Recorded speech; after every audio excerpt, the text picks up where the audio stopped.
today changes my whole entire life.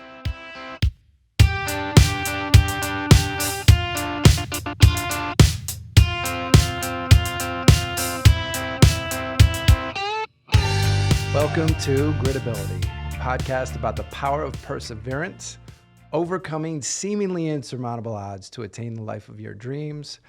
I am your podcast host, Ro Clausen, and with me is the beautiful, extraordinary, and incredibly radiant Ro Clausen. Why, thank you. Good morning. I'm excited for this episode. Do you mind if I take the lead on this one? Take it away. Okay.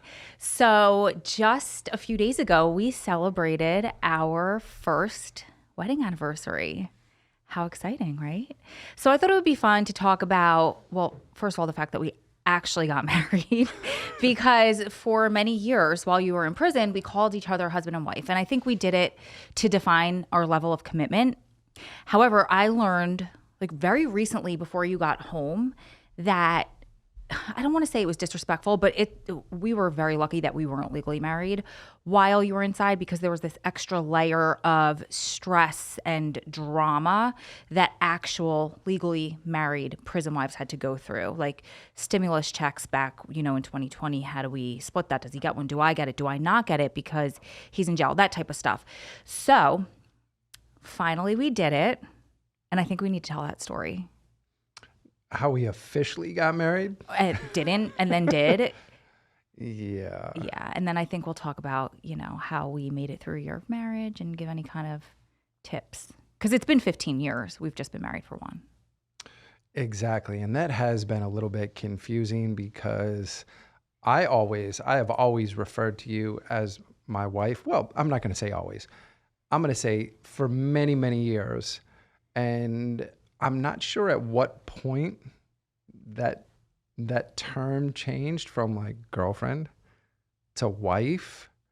But at some point, you were making the trip 6.5 hours each way, coming up to see me. Often during the summer, every other week. You did that a lot. And to me, it was just the amount of sacrifice was just incredible. So I couldn't see that's my girlfriend. Yeah, I get it. And it was just insufficient. Yeah. And I remember I just followed your lead. I was like, oh, I'm his wife. I guess he's my husband. But so when you did come home, you met this very dear friend now, this woman who was up to become a judge. And I vividly recall this. At least this is how the story went in my memory. We're sitting out to lunch. It's her husband, you and I. And she's like, so you have to tell me, when did you guys get married? And in her words, she's like, you got all sheepish and shy and said, well, we're not legally married. And she was actually up to become a judge. She's an attorney. She was up to become a judge at that point. And she's like, oh, girl, you could be my first wedding when I become a judge. Can I do it? And I was like, of course. And she goes, no, I'm serious. And at the same time, I'll be your wedding planner. And then she took a couple steps back. She's like, if you want me to be. And I was like, listen, I could care less about a wedding. I'm not the little girl that dreamed about my wedding dress since I was 8 years old. Go for it. Because if you don't do it, we're not going to ever do it. And it was great because fast forward, she's helping us plan this wedding. And we had all of these obstacles in our way that we tried to cancel probably 5 times on her because we decided we were going to get married on February 13th. This lunch took place December or early January. And she's like, February 13th, we got this. Okay. Because 213 symbolized the amount of years that you were sentenced to. So it was just a very symbolic day for us. It represented strength, still does, represent strength and tenacity and gritability. So first things first. Well, I just want to say, yeah, we established 213 years ago. Yes, we used to celebrate that because it was President's Day weekend, so I could come visit you. So we would make a long weekend out of it. And we had always talked about officially memorializing that day. Yeah. On the other side, anticipating my release at some point in the future, we're going to get married on this day. Yes, and I'm glad you said that because it didn't happen. But there's a beautiful story around it. Spoiler alert. Spoiler alert. But you and I, go ahead. No, I was just going to say, yeah. Our anniversary is not 213. And although I thought I'd be disappointed about that, I'm not. I'm not either. Okay. I don't necessarily love the date of our anniversary. I think it's a little bit cheesy, but it's our anniversary and I love it. And I love how Ellie, our judge friend, reframed it for us. Because what happened was, okay, here it is, early January. We're starting, Ellie's planning our wedding. And I'm just like, do you, girl? I don't care. Like, this is going to be beautiful. It doesn't matter. And I was like, thank God somebody's taking the lead here, because I was lost. And overwhelmed. And just like that wasn't our priority. We were fine not being married, but at this point we had a 6-month-old. Like, it would be a little bit easier to be married. Not that it's hard nowadays to not, but like it would be easier, So she's pushing it, and props to Ellie, like how she was juggling her own family, her 2 little ones, her career. I guess auditioning to become a judge. She had to go through the whole interview process, like everything that came along with that. And she's like, oh, by the way, yeah, I'm going to plan your wedding planner, and I want to be the officiant of this if I get elected or if I get nominated for this position. Yeah. And I doubt she said this, but in my memory, I remember her being like, and it's the only reason I want to become a judge. Like, it's the only good part of it. Like, just obviously that's not true, but this is the story going on in my head. So you had this huge business deal that was about to go through.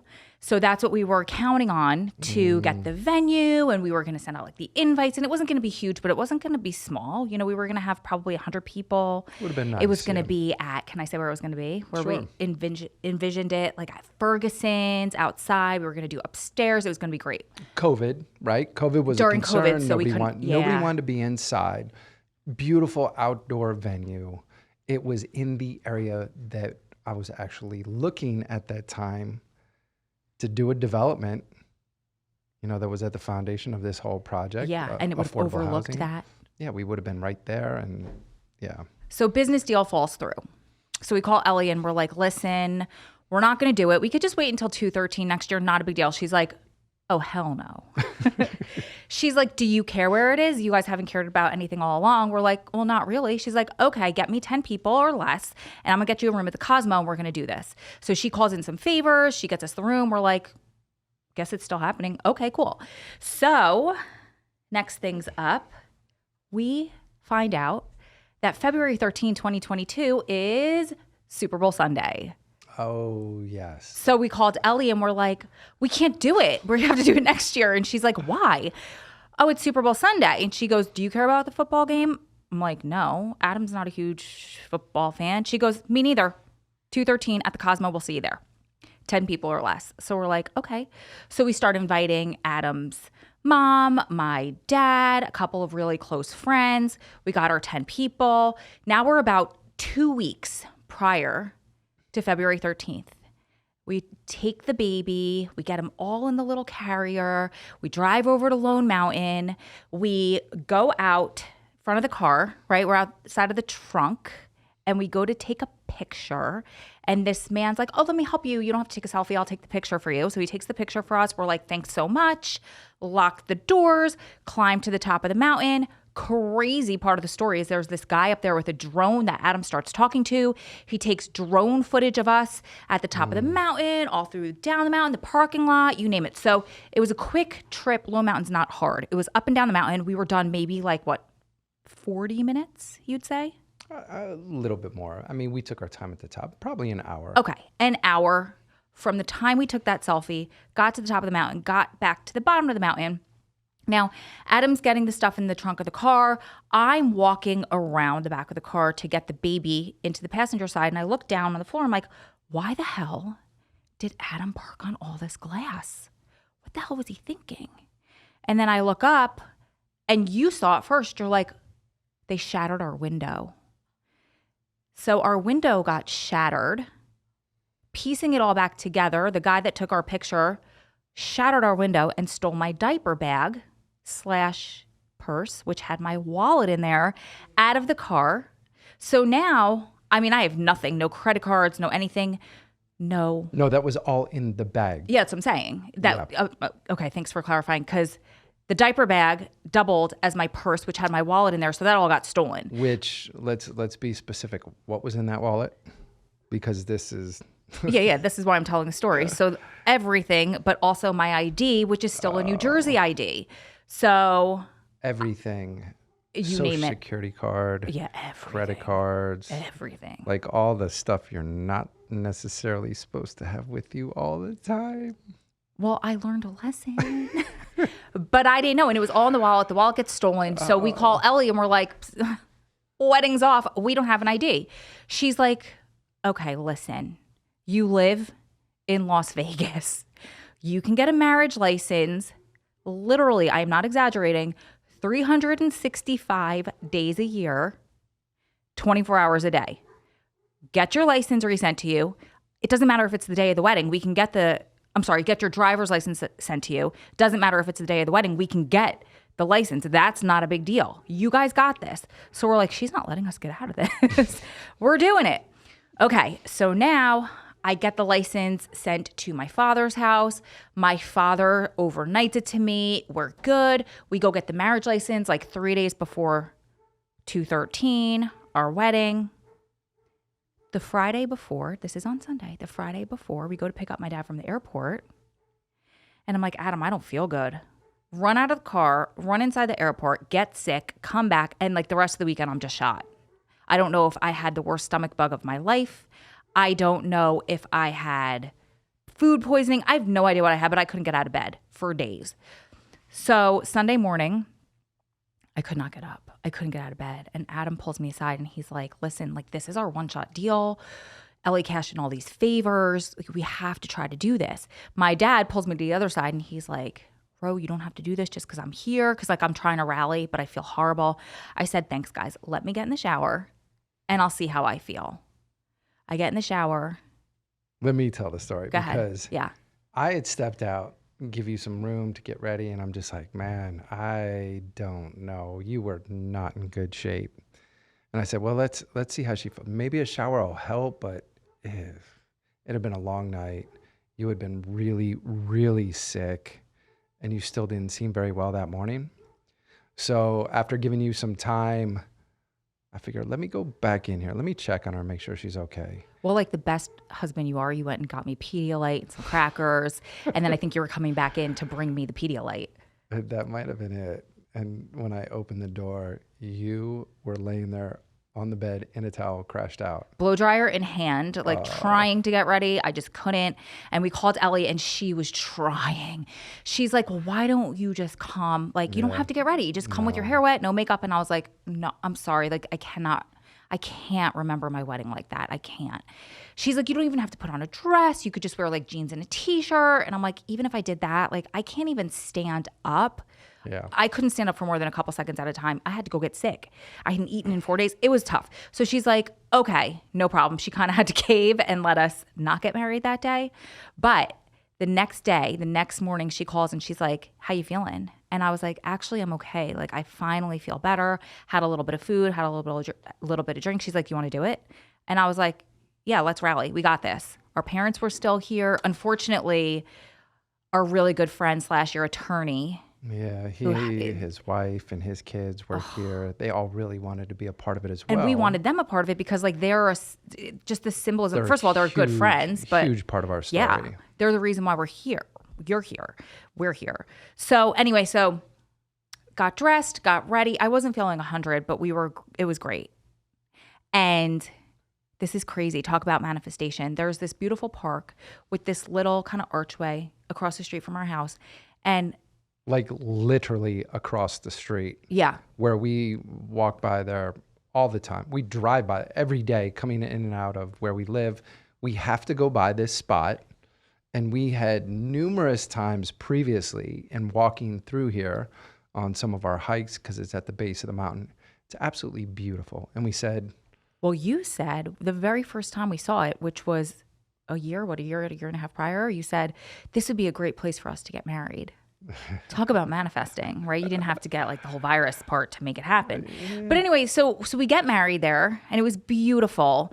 But Ellie, in part of her sermon, I don't know how you say it, speech, whatever she was, when she was performing the ceremony, she said, and it was beautiful and it's so perfect. She said, they had planned on 2/13 because of the symbolism of that day, but It just wasn't meant to be, because all of that was, I have chills telling the story. All of that was meant to stay in the past. And today, 214 symbolizes the first day of the rest of your lives, moving forward and leaving all of that in the past. And I was like, you nailed it. Because now, like, for me personally, and I don't mean this to anybody else, it's just my preference, like a Valentine's Day anniversary, I feel like for me was a little cheesy. So she made it all okay. She did. Loved it. She killed it. She was amazing all the way through, and I am so grateful that she was able to do that for us. 100%. And she's so cute because she sent us a little message this year. She put it on Facebook and she sent us a text that said, "Happy accidental anniversary," which I love. But so we made it a whole year from then. And I think it would be fun to talk about. God, We made it. we made it. We made it, like those however many years before that. Yeah, like they didn't count. But I think we need to talk about how not only did we make it, like we thrived, and we've had some kind of crummy situations happen throughout the year that we've been married and the year and a half since you've been home. I mean, throughout our whole relationship. But I think we were able to use our credibility to be able to not only get through those situations, but to not let it come between us. We don't fight. We don't argue. We don't yell at each other. Do we have points that we disagree on? Sure. But we talk through it. We get through it. We don't have those typical marital issues that a lot of people talk about or complain about. So I think we need to talk about that. But I think before that, we need to talk about, like, that's out here. But we also did 11 and a half or 12 something years while you were incarcerated. And we had to figure out how to nurture this relationship, make it thrive, keep romance alive, celebrate things like Valentine's Day, birthdays, holidays while we were confined. And we had so many restrictions around what we were able to gift each other, how we were able to communicate with one another. So why don't we start there? That's a great place to start. Okay.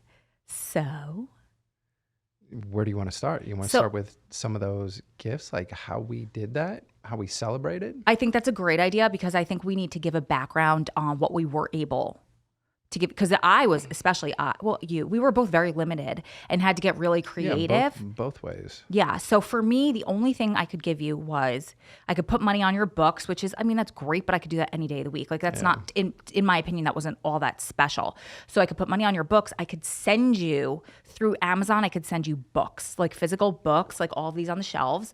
I could send you photos. So I could get creative with photos, which I did. And I could send you emails. I got creative with emails a couple of times. We'll talk through these. What do you mean by creative? Oh. And then, but sure the other thing, everyone wants to know. I'll get to that. And the other thing I could do was go visit you. Yeah. And we did a lot of visits like this, like President's Day, like I said, was a federal holiday. So I could go see you for 3 days instead of 2. Okay, we'll get to that part in a minute, but I'm so freaking shy. Like I had to have backup, but we'll get there. So I think as far as gifts, what was the best gift I ever sent you? Well, I did photos. I did a lot of like, sexy Santa. I did. There was a bunch of birthday. The fun birthday photo shoot where I took like the happy birthday sign and I like draped it behind me. We got really creative. I took like a cupcake with a candle, blowing it out. It's so sexy. I think I still have those. Do you? I do. Nice. Here's the thing, because it's tough to save things in prison. We've talked about this before. Although I came home with, I had my little cart, I wheeled it out. I had boxes full of books, notebooks. There were some letters, some cards, some photos. But these were all things that are like closely regulated in prison. Like you're only supposed to have 25 pictures on your, in your possession at any one time. 25 pictures. Now, over the course of 20 plus years, how am I supposed to choose 25 pictures to hold on to? I mean, come on. And I would send you 25 in a pop. So yeah. And listen, this isn't, I think we all take it for granted now, having a phone, being able to, just scroll through and look at all your pictures. Pick your top 25. I could take 25 in one sitting. That's what I'm saying. Yeah. Like so for me, it was challenging, not just to choose which ones to hold on to, because I had more than 25 at a time, but I did have to keep limits on those. So a lot of that stuff, I would have to, like gifts that you sent me, at some point, I often had to turn around and send them back out you did. to you and ask you to hold on to them. So I didn't even get to keep them. No, but what's cool is I have those boxes in my attic. And when we moved everything from New Jersey here, like you got to look through that and see all of that stuff. Yeah. And not only the gifts that I sent to you and you sent back to me, but you were sending me stuff from prison. And we'll get there in a second. I just have a couple more I want to touch on that I was able to send to you. But I actually have everything you ever sent me while you were inside. Oh, I have it in my purse. I actually brought like a prop, like a show and tell for today. But anyway, everything you ever sent me, and I did a whole video on our YouTube channel where I went through everything. But I'll let you get to that part. So we did the sexy photo shoots. I did a recreation of Rosie the Riveter, because I'm saying that one. Because she's right there behind you. Oh, there it is. Yeah, and I put on there. What does that say? It says, I think we were like 10 years in at this point. So it was like, well, I could just look at it. Hold on. Yeah, turn around and look at it. Because it says right there on it. Okay, it says Mrs. 54213-066, which was your prison number. Mm-hmm. And then across the top it says, we can do it, just like the Rosie picture. And then it says something like 10 years down, 203 to go, strong enough to wait forever. Yes. And that's why it's on my vision board. Like, that inspired me every single day. Yeah. Okay. Yeah. So we'll get a little after dark right now. Gritability after dark. Gritability after dark. All Hair right. codes. So I was always so shy. So people always asked us about like our intimate conversations and phone sex and all of that. I could never do it, ever. Which I had to like have a conversation with you one time because one of my girlfriends was like, you're depriving him. And I'm like, I don't even know what to do or how to do it or what to say. And you told me, you're like, it's okay. It's awkward for me in here too. So now after 11 years, this is Valentine's Day 2020. So it's right before the pandemic. Mm-hmm. And I enlisted the help of a girlfriend. I'm like, listen, you told me if I ever needed anything, you're really good at this. I need you to write like a risque after dark email to Adam for Valentine's Day. That's going to be his gift this year. And she did. And then I had to edit it like a little bit. It was like way out there. And I'm like, I cannot send this. I'm blushing just even thinking about hitting send. Well, she had a little bit more experience. She had a lot more experience. And she was great. She was so gracious because she was a good friend of yours. So that had to be awkward, but she was like on it, right? Yeah. So I edited it down a little bit and I sent it to you. I hit send it. I was like, oh my God, what did I just do?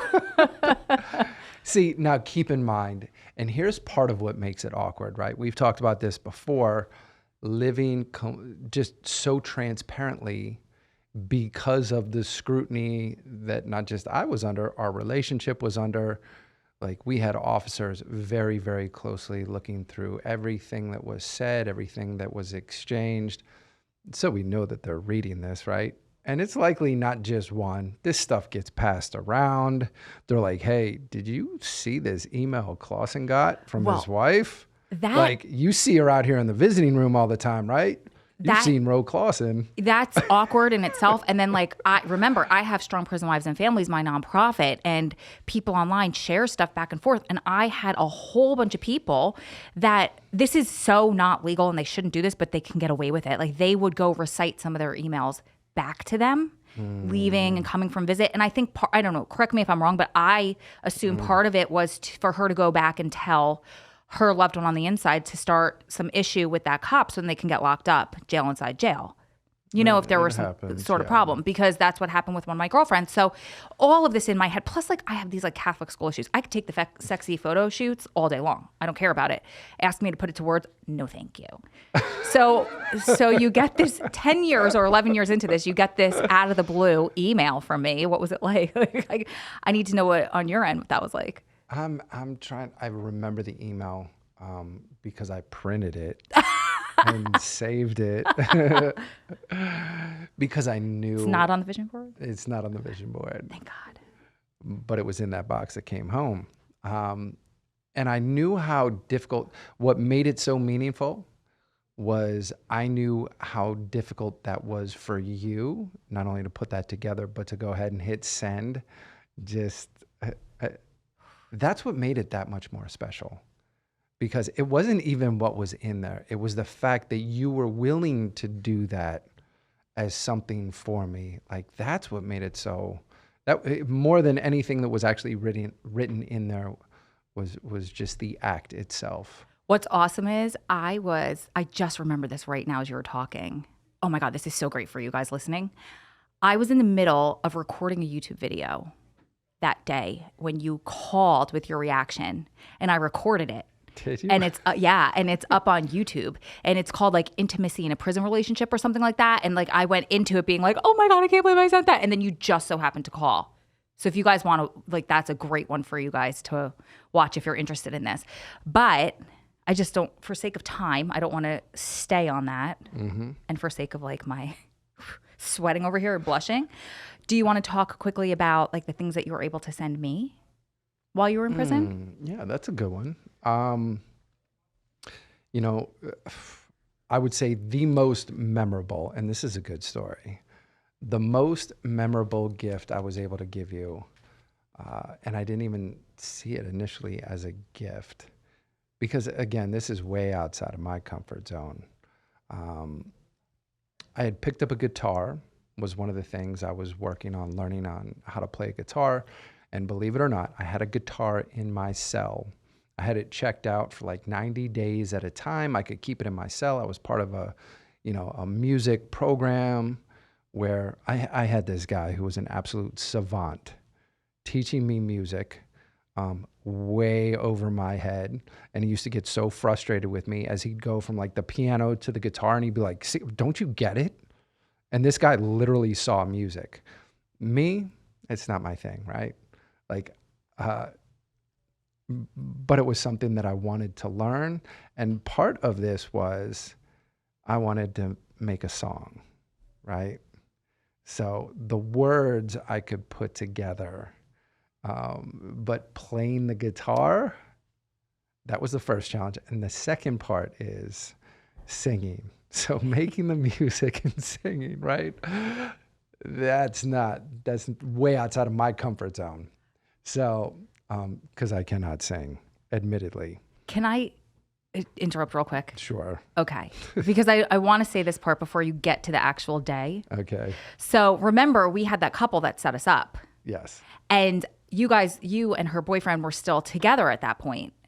So I'm getting the inside part of the story filtered through what she's getting from him, right? Okay. And I'm getting this story. Now, this is our first Christmas together. So it's only a couple months into our relationship, right? So we got together in September. This is December. And he's going, well, we told him like he can write the words to her, but if he doesn't sing it, it's just a poem. And so the story I got was like, everybody was taunting you. There's my jersey. Everybody was taunting you about like, you got to sing it to her. If you don't sing it to her, what makes it different than a poem? It's just a poem. And I have to say this too, the way that you write just a normal everyday email. My sisters used to say it all the time. If I let them read part of your email, they're like, it sounds like he's singing a song, like he's writing a song. You write so well. Oh, wow. Yeah. So is that true? I write like I sing? No, I'm sorry. mean, I just had too many. That might be one of the best compliments ever. Okay. That is true. I'm going to definitely confirm that one. Now you can see why this marriage is going to last, right? But is it true that they were taunting you and that's why you sang? I wouldn't say they were taunting me. Probably him, that one individual, more than anyone else, was like, oh, you got to sing it. You got to sing it. And honestly, I think, and knowing the type of individual he was, like wanted to see me fall on my face. Like, of course. That's what he was hoping for. But what I do love is the support that you had when you attempted to do this. So, and I don't think he was anticipating this. So here's what happened. So I spend this time making up the chords that I feel like kind of fit this song that I've put together more or less as a poem. And that's pretty much how it was written. And I think that's how all songs are written, right? I don't know. I don't have experience in these things, so I'm making it up as I go. and I write a simple chord structure um, with a loop, a refrain, right? And I feel good about it. I'm like, I got this thing together, but I feel good about it in my cell by myself, working on it, practicing it, singing it like quietly to myself, right?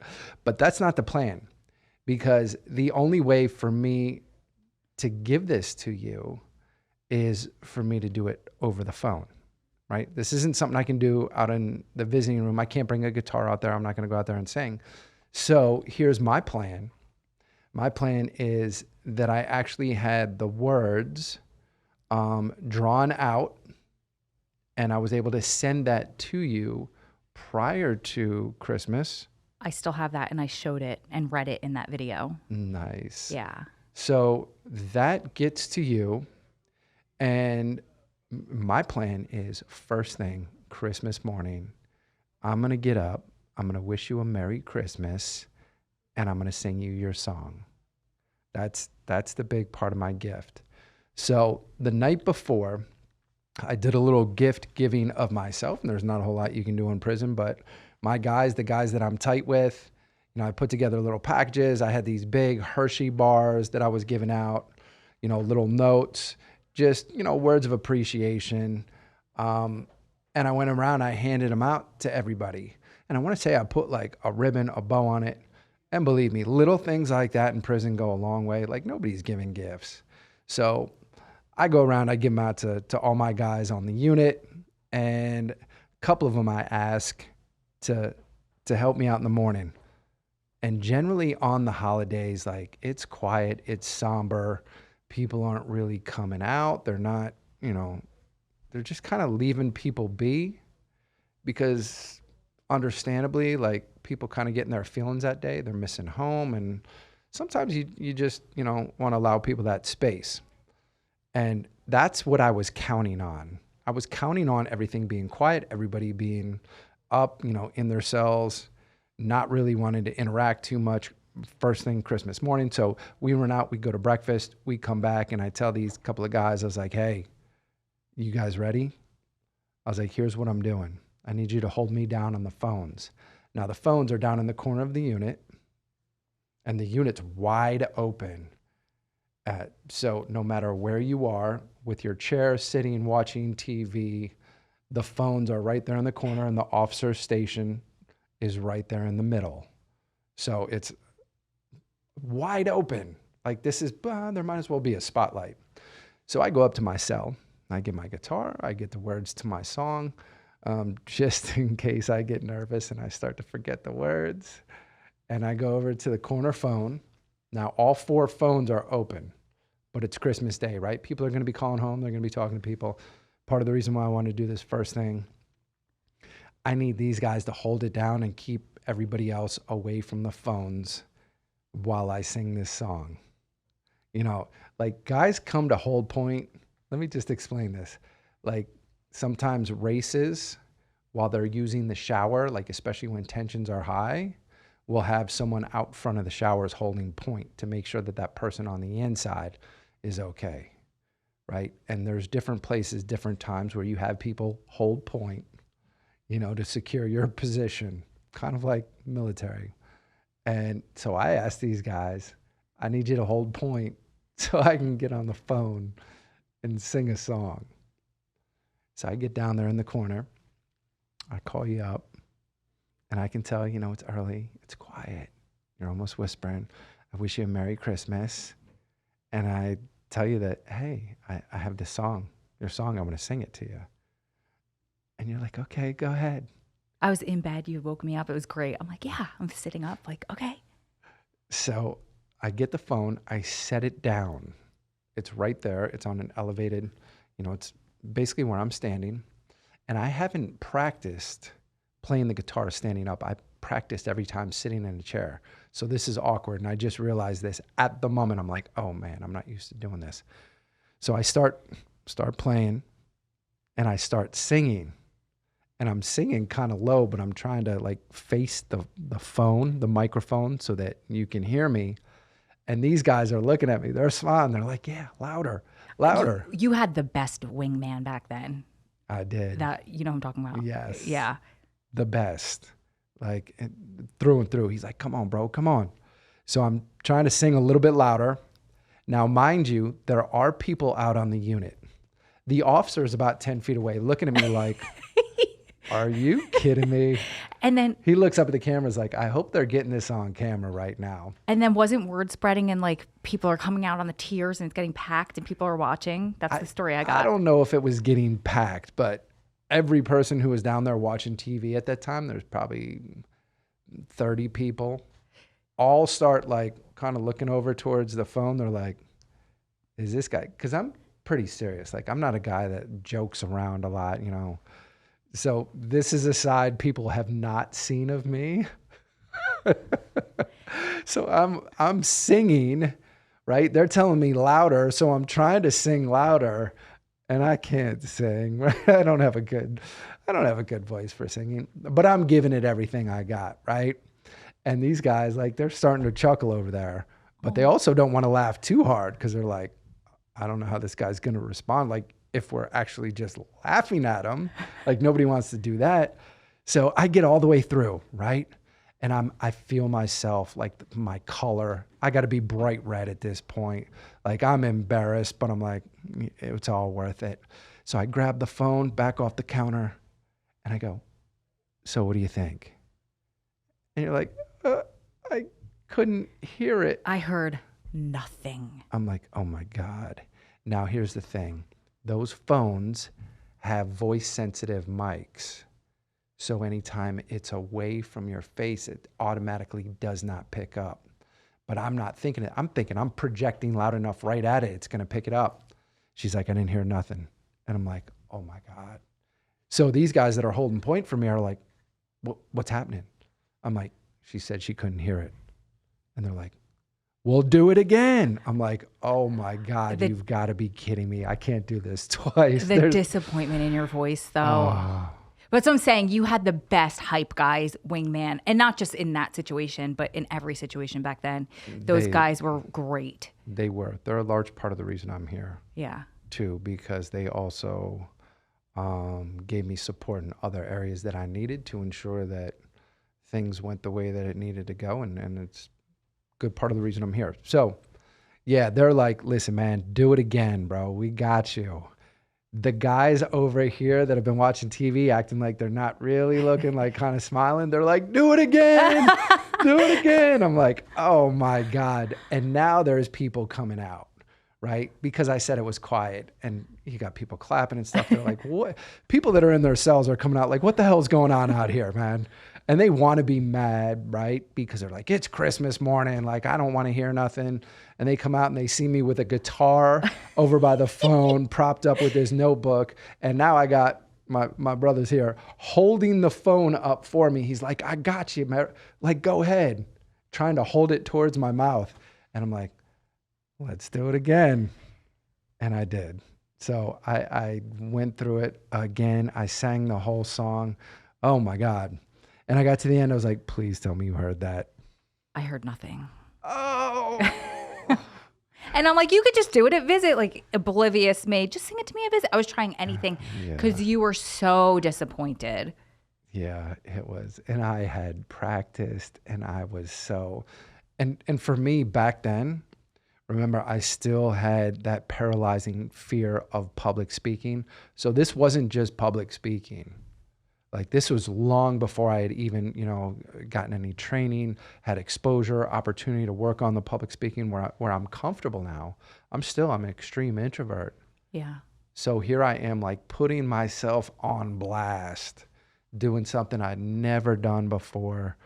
And I think for me, there was a realization in that. I'm like, oh my God, I'm in trouble, man. Like, because there's no one else that I would do this for. Oh. Well, and I think that just speaks volumes to the lengths that we go to see each other smile. And those are a couple examples of what we did on the inside. I mean, I have so many more listed in my notes, but I just don't think we have time to go through them. And I think that the lesson in this one for our listeners is how we transition that from inside to outside, because that's where people can really learn from. And when you were inside towards the end of it's when you first moved to the medium facility, and there was this assistant warden who was amazing, and she recommended a book to you that you recommended to me called The 5 Love Languages by Dr. Gary Chapman, right? We Gary just had to Chapman. look up his name the other day because we forgot his first name.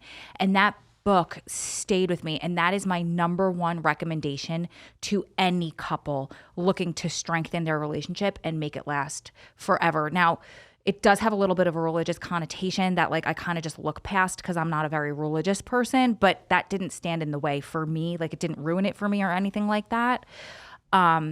And basically, in a nutshell, what this book teaches you is that there are 5 different languages in which you hear, you receive, and you give love.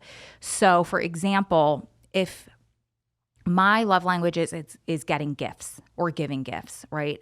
And Adam, my husband, we're not communicating well, and he's like, listen, what do you mean? I painted the house for you. You asked me to paint the house, and I'm not hearing love like that because I'm hearing or I'm receiving love as gift giving. But maybe his act of giving love is acts of service. So that's why he's like, I painted the house. So if we learned each other's love language and how we help that and express it in the way that the other person receives it, then it's going to strengthen your relationship. So that's like a really botched version of. No. That was an excellent explanation. And I would say the 2 disparate languages are like giving gifts and words of affirmation. Sure.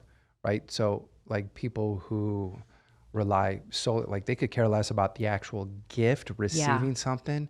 They just need to hear certain things and vice versa.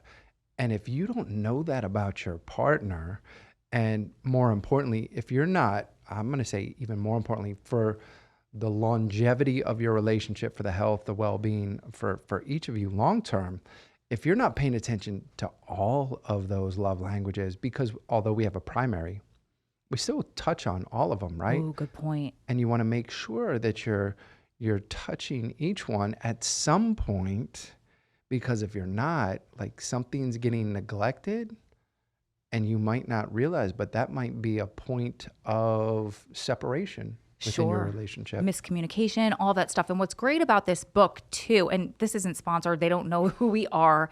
Unless they would like to sponsor us. We would love that.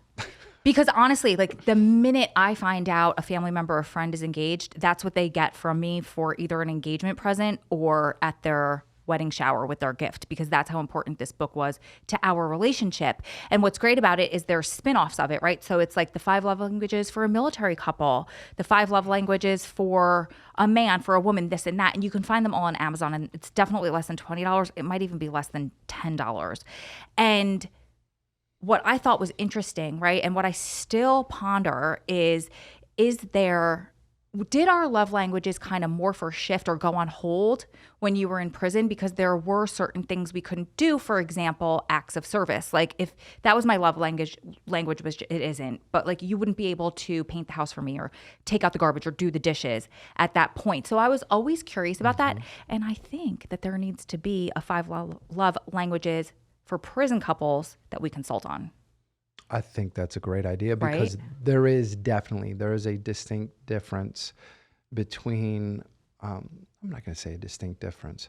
There are aspects that, obviously we handle differently from inside to what we do now. And I appreciate getting to utilize all of those other languages in a more holistic manner.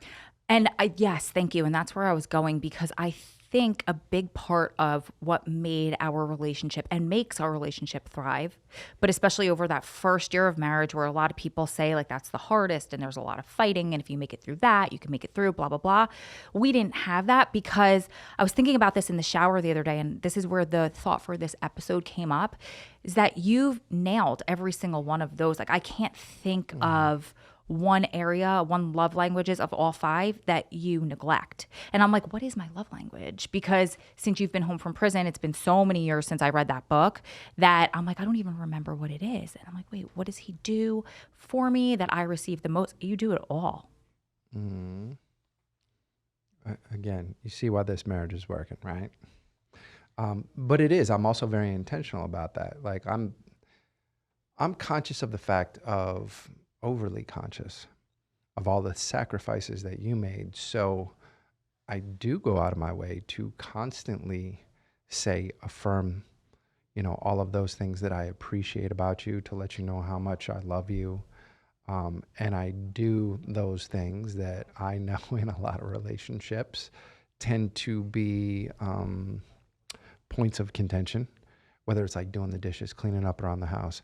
I'm like, listen, to me, those are small things that I know if I'm doing all of those as much as I can, like that it's just appreciated because you always respond to that as well. So it does go both ways. It's not only, doing the things that you know that your partner needs or appreciates, but it's also then acknowledging those. And I think that we do a very good job of that. And that's where the communication comes in. Absolutely. And I think you just touched on so many things. So of course there's the love language, which will definitely help. But let's say you haven't read the book, you don't have time, you don't want to read the book, right? You just described compassion and empathy, and even sometimes sympathy, like I had to give up my abs for us to have a baby, but I'm just kidding. But like compassion and empathy prior to just snapping, everyone's going to be in bad mood and you're going to snap sometimes, you're going to get hangry, whatever it is. But I think we lead with that, and we learned to lead with that for so long. Like I try to put myself in your shoes prior to just having an emotional reaction. And that's huge. And yes, communication, and not just open and honest, like sometimes brutally open and honest, that it's hard to communicate on that level. But also, we promised each other from day one that we would never lie to one another. So I know that no matter what you tell me, I can work with because it's the truth.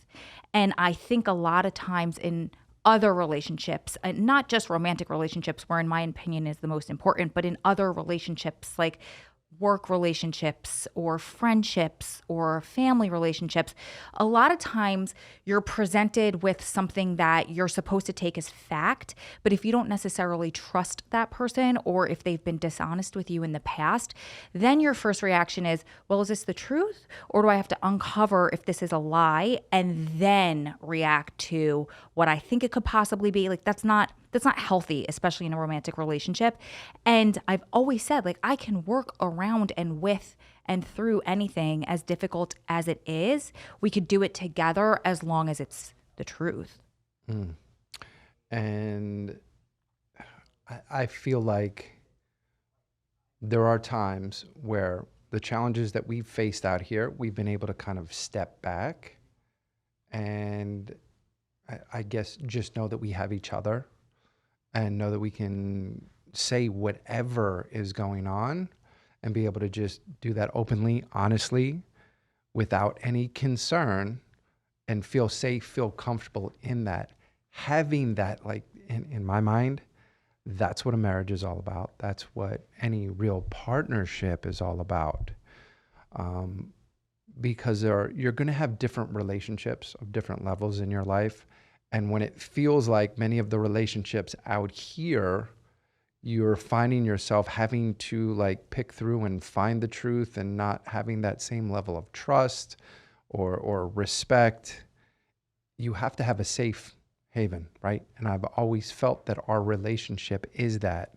No matter what was going on the outside, we could step back by ourselves and have the space and support that we each needed to just feel good moving forward. Yeah. And I think once you do that, it takes a lot of the other things that couples will fight about off the table. So, for example, the communication and all that stuff, but something that couples fight about all the time is potential infidelity, right? Jealousy, that type of a thing. But if I know that you're being honest with me all the time, that's off the table. Like, I know that you're being honest with me, and something that you've been so good at doing, and maybe it's more, it's you, but maybe it's more because we didn't have this in the past, but you check in with me all the time. Like, and I'll check in with you all day long, not just like, hey, I'm leaving this appointment and I'm going here, but it's, hey, I missed you. I wanted to hear your voice while I was in between meetings. Well, I'm going to say that's because it's genuine as well. Yeah. And unfortunately, not everyone has that same relationship. Well, and that's why I included that we didn't have that for so long. I couldn't just pick up the phone and call you ever. I didn't have the ability. I had to wait for you to call. We had 15 minutes to talk, and then we would get cut off. And let me tell you, even though you have a minute warning and a 30-second warning, it never gets easier to just not hear your voice anymore. It's just like cut. Well, we don't have to worry about that ever again. No. Okay, so we have speaking to each other in your love language, if you know what it is and can figure it out, or read the book, which I recommend. Open and honest communication, true transparency and honesty. What am I missing? What else did we do to get through the first year of marriage? To get through the first year of marriage, not get so caught up on the gifts themselves, on the things that we give each other, but to, more importantly, to be there. And when I say be there, I mean be present, give each other attention. We're both very, very good at that, regardless of whatever else is going on. When either one of us says, like, can you hear me for a second? Like, I have something. Can I read this to you? Can I talk to you about this? It's like putting everything else aside and giving that full attention.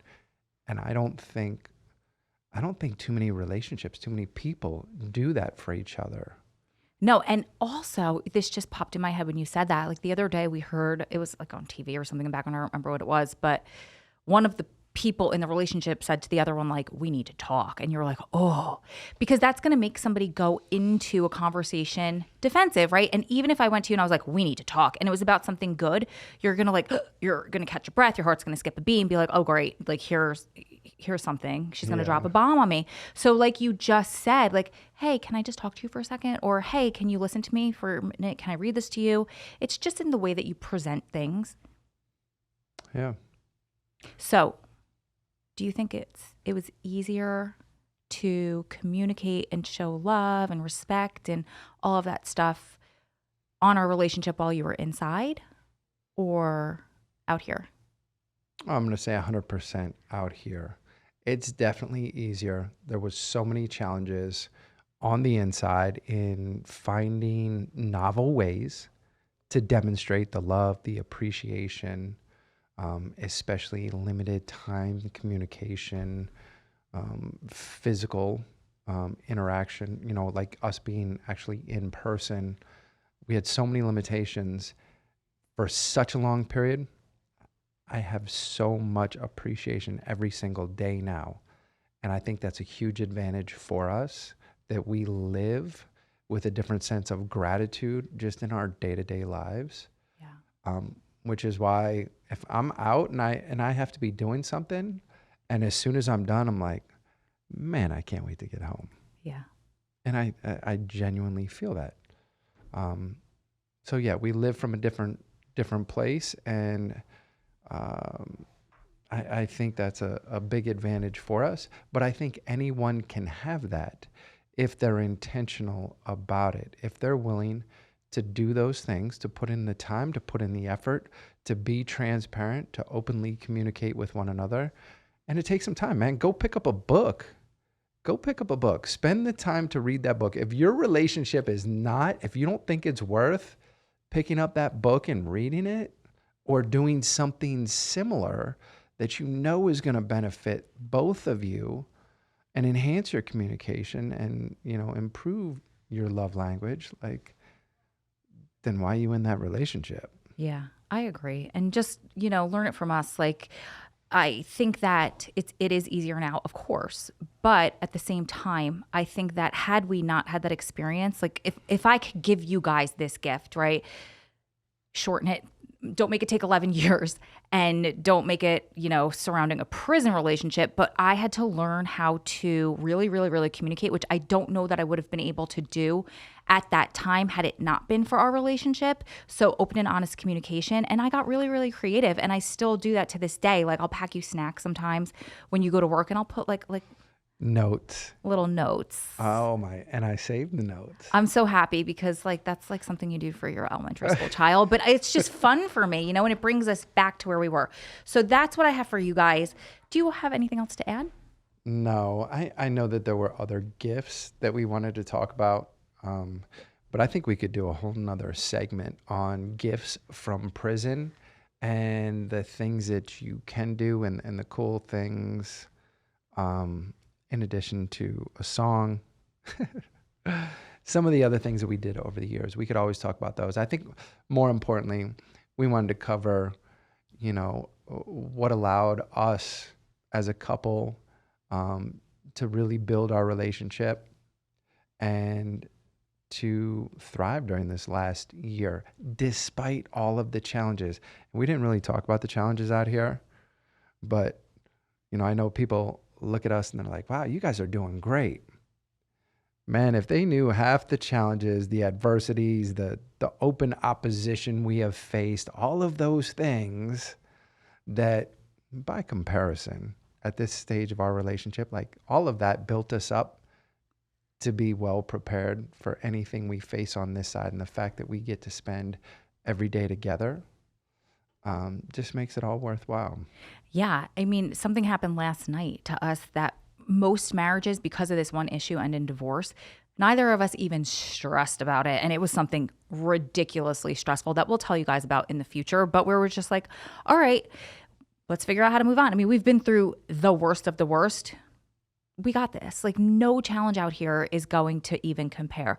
So I think we're out of time for this episode. I'm going to throw this back to you real quick. If you want that other episode where we talk about all of those gifts and all that stuff, just either drop a comment or let us know in DM on Instagram at Gritability. But I'm going to throw it back to you for closing it out. This has been another incredible episode of Gritability, a podcast about the power of perseverance, overcoming seemingly insurmountable odds to attain the life and the love of your dreams. I'm your host, Adam Clausen. And I'm Ro Clausen. We'll see you back here on the next episode.